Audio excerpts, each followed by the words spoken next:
Hi, my name is Jeffrey Reynolds, and this is speech number two. This is the personal experience speech. I mentioned in my first speech that I wasn't the biggest fan of talking about myself, that I'd rather be talking about anything else, but here we go again with another one about me.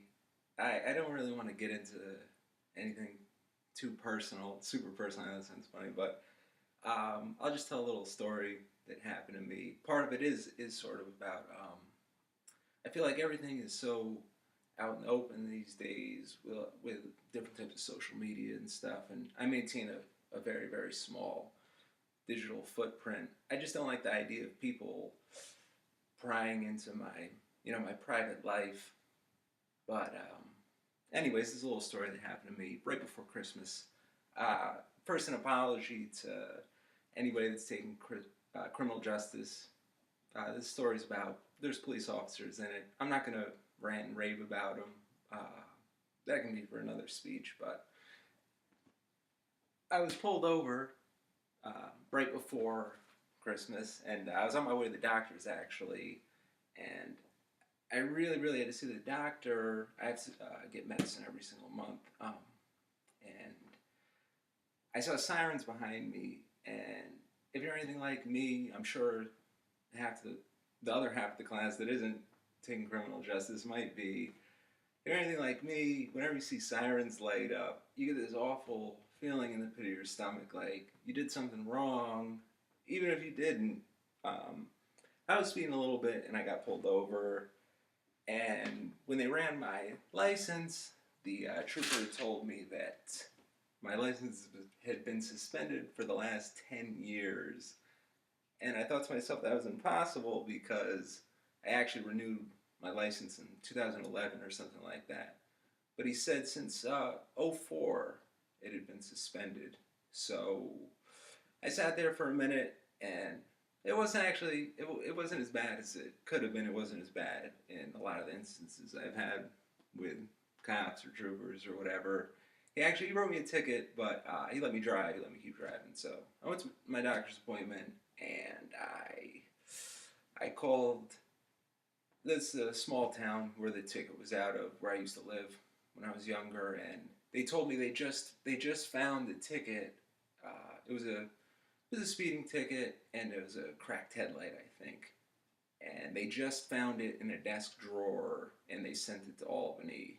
So they gave me a new court date, and I showed up to court, which is embarrassing enough.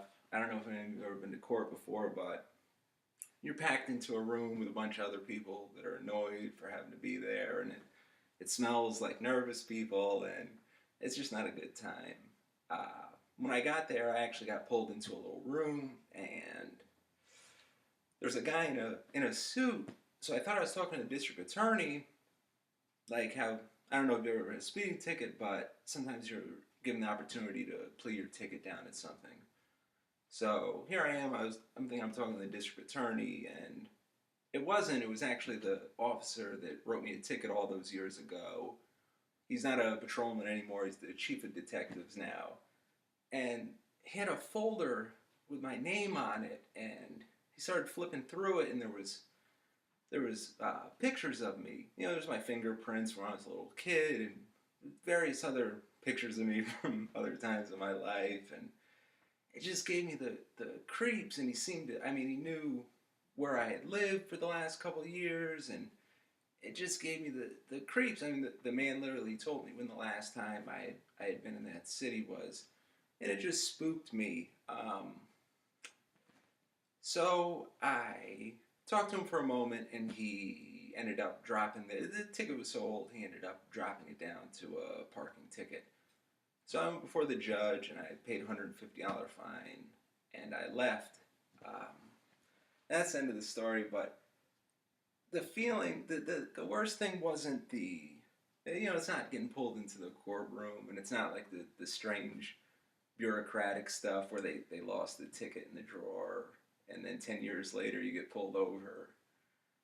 It wasn't that. The worst thing is the feeling like you did something wrong, even though you didn't, and your entire life boiled down to the contents of a manila envelope. that's the worst feeling out of all of it. Maybe some of you had similar experiences, maybe not. I don't know, but that's mine. It reminds me of a quote from one of my favorite books. It's Catch 22 by Joseph Heller, and the quote is, "Just because you're paranoid doesn't mean they're not watching." Thanks, guys.